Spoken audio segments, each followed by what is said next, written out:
Bismillahirrahmanirrahim. Assalamualaikum warahmatullahi wabarakatuh. Alhamdulillahi rabbil alamin. Hamdan katsiran thayyiban mubarakan fihi kama yuhibbu rabbuna wa yarda. Ashhadu an la ilaha illallah wahdahu la syarika lah wa ashhadu anna Muhammadan abduhu wa rasuluh sallallahu alaihi wa ala alihi wa sahbihi wa sallama tasliman katsira. Amma ba'd. Kaum muslimin dan muslimat, para pendengar radio An-Nasiha dimanapun Anda berada, semoga kita semua dalam keadaan sehat walafiat dan senantiasa diberikan kesehatan untuk menjalankan ibadah puasa. Alhamdulillah, kita kembali memuji dan bersyukur kepada Allah Subhanahu wa taala atas berbagai nikmat dan karunia-Nya kepada kita semua, sehingga pada hari ini yang merupakan hari ke-16 bulan Ramadan, kita kembali bertemu di dalam kegiatan rutin kita di bulan Ramadan, yaitu kajian interaktif Ramadan, siraman hikmah menjelang buka puasa, bersama Al-Ustadzul Qarnain bin Muhammad Sunusi hafizahullah. Dan alhamdulillah beliau telah berada di tengah-tengah kita. Ahlan wa sahlan Ustaz.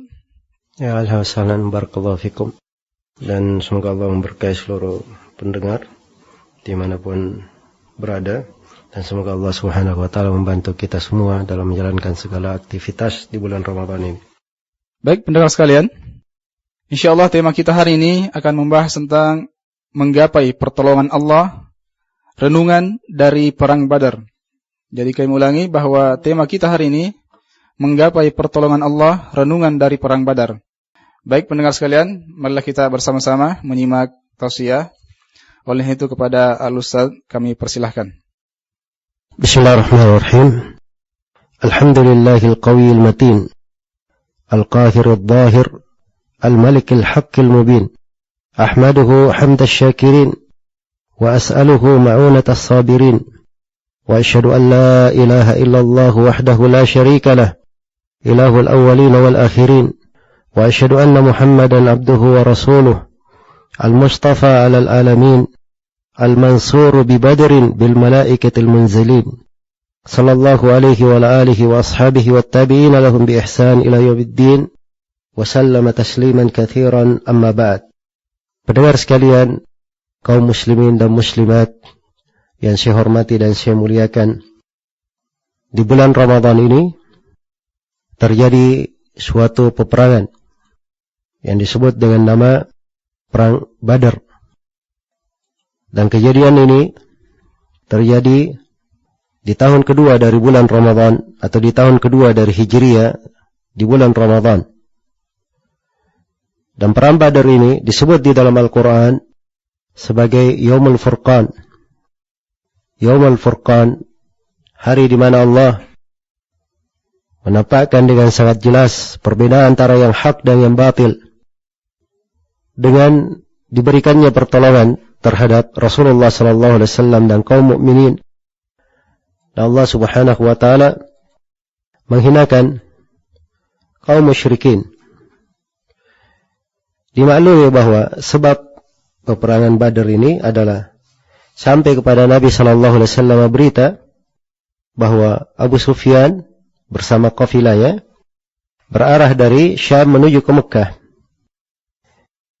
Maka Nabi sallallahu alaihi wasallam memanggil para sahabat untuk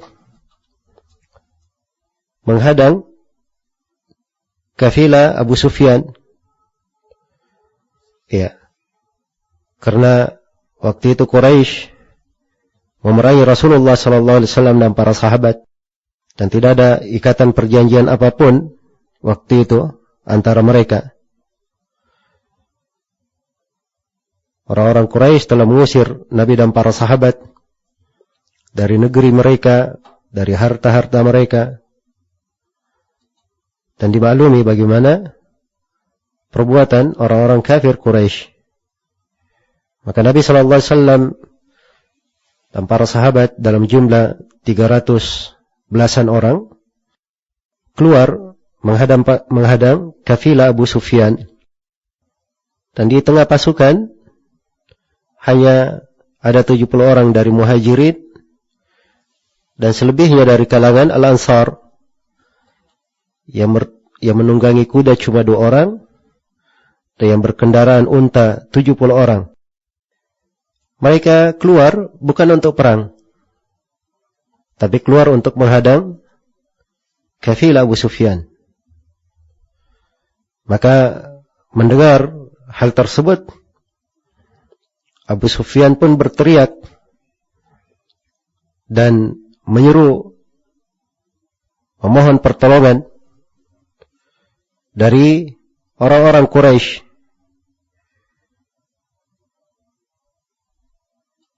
Iya. Dan untuk hal tersebut ditempuh jalan melalui laut, tidak melalui jalan biasa. Sehingga seruan itu, si penyeru sampai kepada Quraisy dan datang membawa rombongan mereka dalam jumlah 1000 orang lebih. Di antara mereka 100 orang penunggang kuda dan 700 berkendaraan unta. Dan keluarnya mereka disebut dalam Al-Quran bataran wa ria'an nas wa yasudduna an sabilillah, dalam keadaan sombong dan ingin dilihat oleh manusia, dan mereka menghambat dari jalan Allah. Sampai disebutkan bahwa Abu Jahal waktu itu berkata, dia bersumpah, demi Allah kita tidak akan kembali sampai kita tiba di Badar, kemudian tinggal 3 hari, menyembelih unta-unta, memberi makan, meminum khamar, agar orang-orang Arab mendengar keberadaan kita, dan mereka akan selalu segan kepada kita selama-lamanya.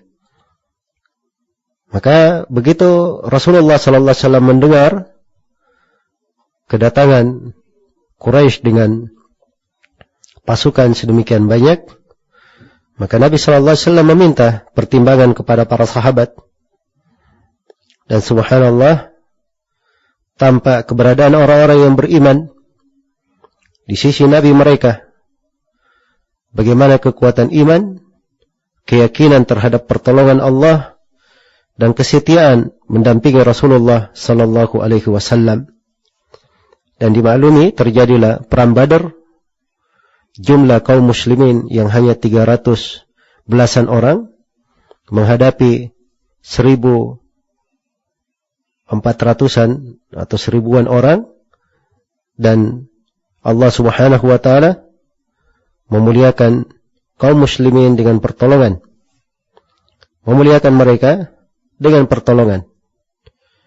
Dan ini turunnya pertolongan kepada kaum muslimin di Badar, terdapat di dalamnya pelajaran-pelajaran yang sangat berharga, makna-makna yang sangat indah.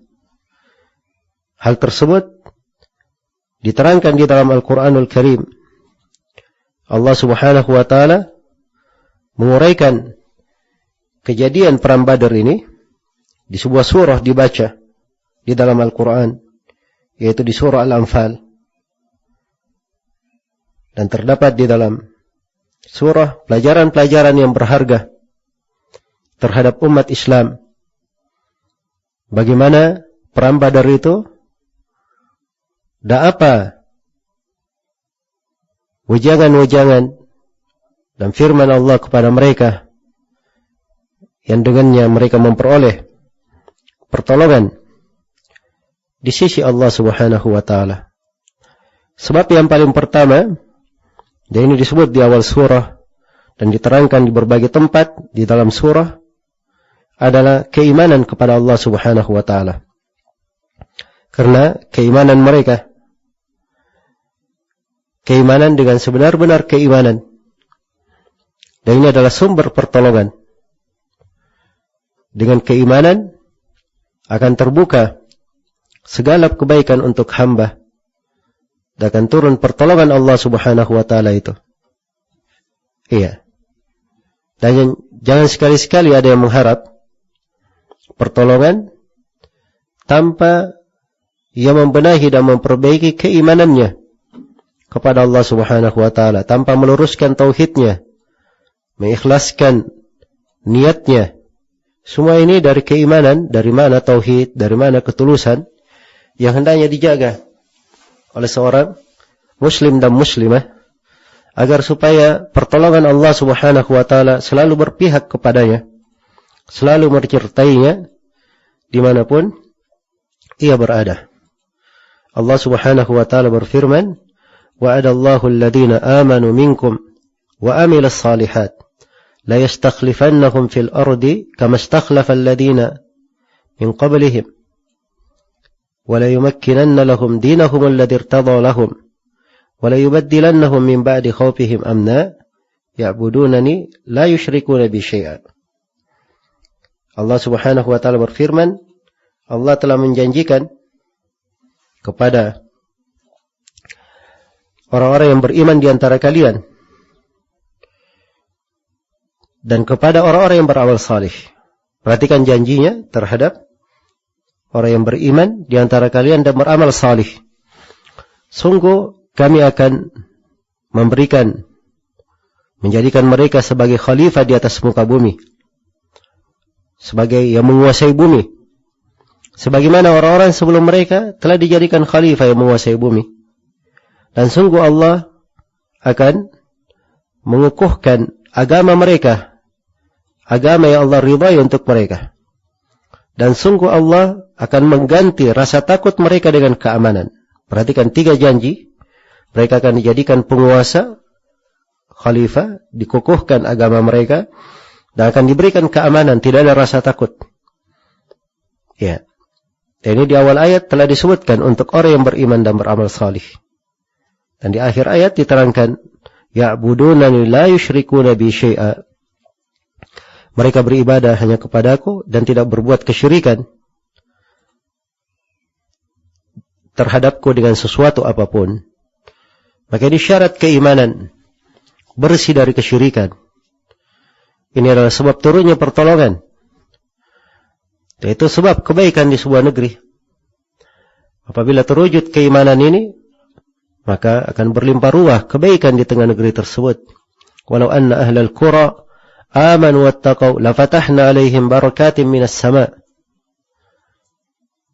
Andai kata penduduk negeri beriman dan bertakwa, kami akan bukakan untuk mereka berkah-berkah dari langit dan bumi. Walakin kadzabu fa akhadnahum bima kanu yaksibun. Tapi mereka mendustakan, maka kami pun menyiksa mereka karena perbuatan mereka sendiri. Iya. Maka ini hal yang pertama yang merupakan sebab pertolongan dari keimanan kepada Allah Subhanahu wa taala. Kemudian juga disebutkan di dalam banyak tempat di surah Al-Anfal perintah untuk taat kepada Allah dan kepada Rasulnya. Diulangi di banyak tempat. Iya. Ya ayyuhalladzina amanu athi'u Allah wa rasulahu wa la tawallaw anhu wa antum tasma'un. Wahai orang-orang yang beriman, taatlah kalian kepada Allah dan kepada Rasulnya, dan jangan kalian berpaling darinya sedang kalian mendengarkan. Iya. Maka ketaatan kepada Allah dan kepada Rasul ini adalah sumber kebaikan yang mendatangkan pertolongan Allah Subhanahu wa taala.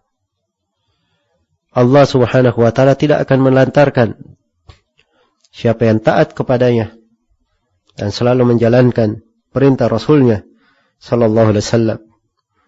Bahkan di ayat yang lain di surah Al-Anfal juga ditegaskan makna ketaatan ini.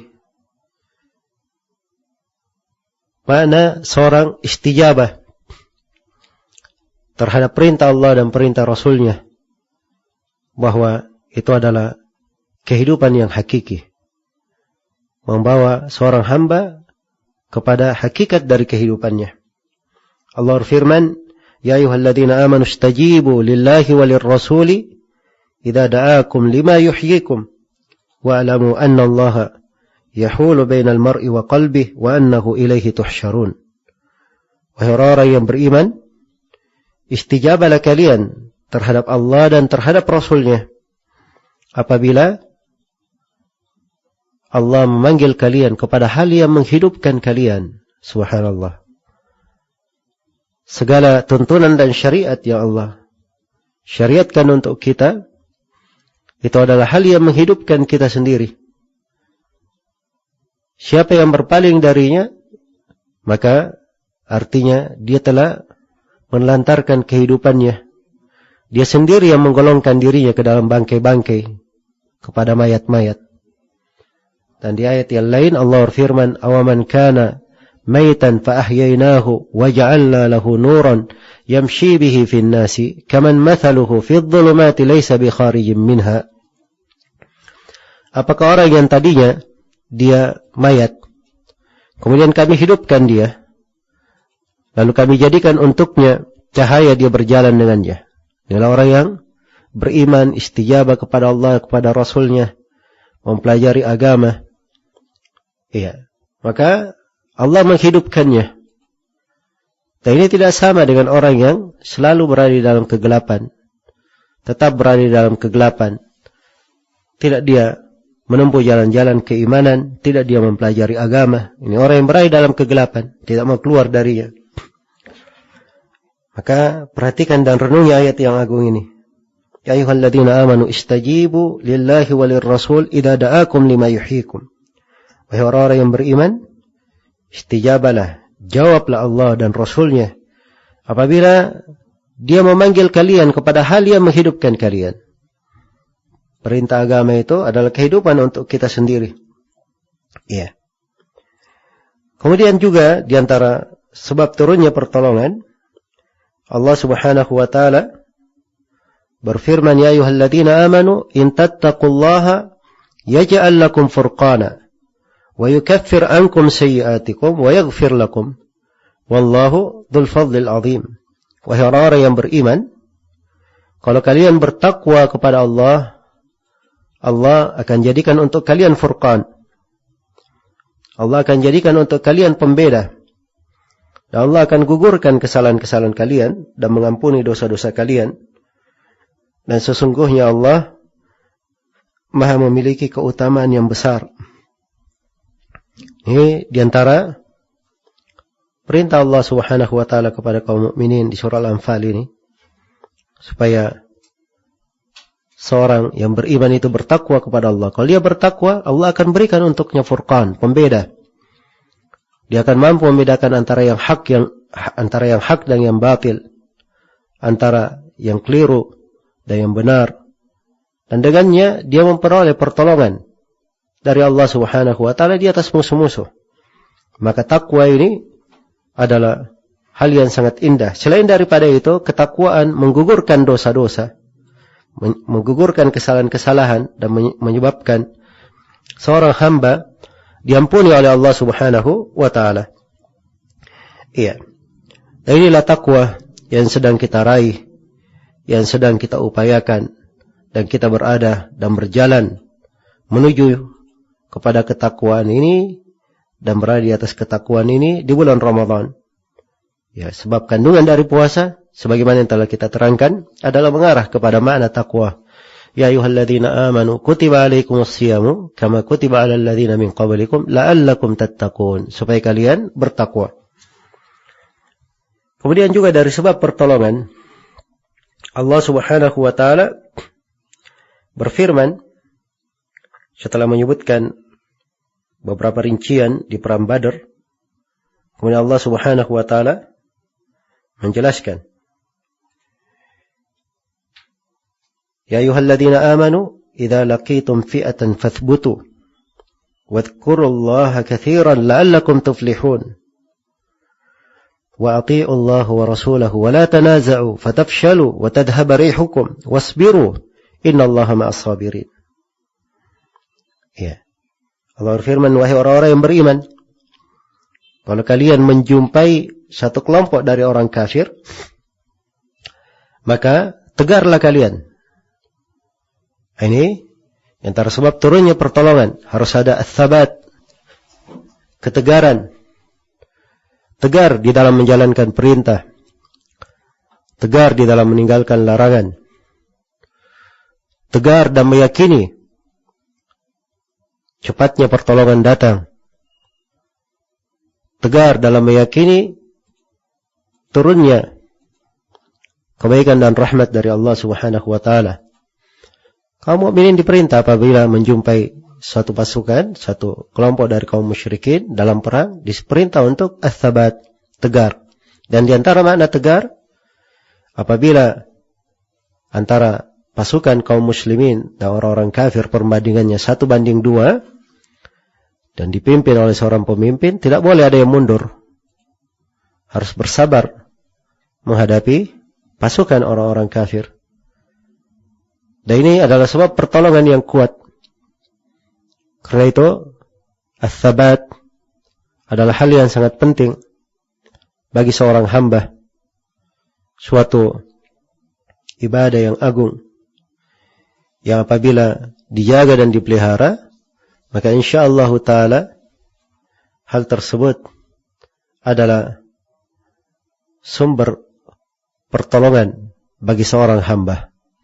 Dan demikian pula di bulan Ramadan ini harus ada ketegaran, harus ada tsabat di dalam melaksanakan aktivitas-aktivitas.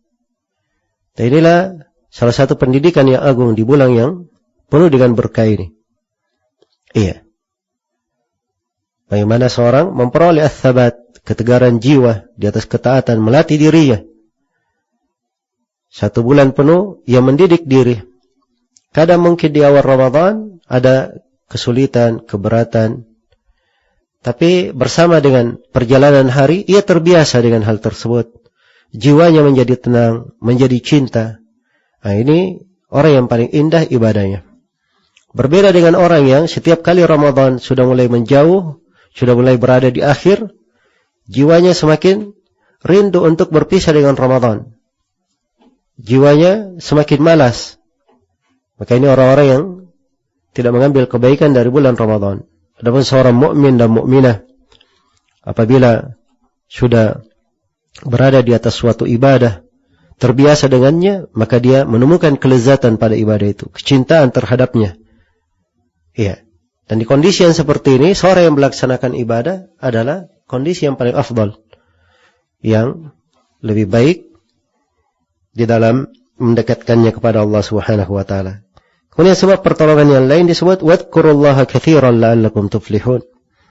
Dan berzikirlah kepada Allah dengan zikir yang banyak supaya kalian beruntung. Makanya banyak berzikir kepada Allah Subhanahu wa taala, ini dari sebab turunnya pertolongan. Iya. Selalu dia menghabiskan dirinya dengan zikir. Dihabiskan waktunya dengan zikir. Ya ayyuhalladzina amanu dzkurullaha dzikran katsira. Wahai orang-orang yang beriman, berzikirlah kepada Allah dengan zikir yang banyak. Dan orang-orang yang beriman itu tenang hatinya dengan zikir. Iya, alladzina amanu wa tatma'innu qulubuhum bidzikrillah, ala bidzikrillahi tatma'innul qulub. Orang-orang yang beriman dan hati mereka tenang dengan zikir kepada Allah, ingatlah bahwa dengan zikir kepada Allah hati itu menjadi tenang.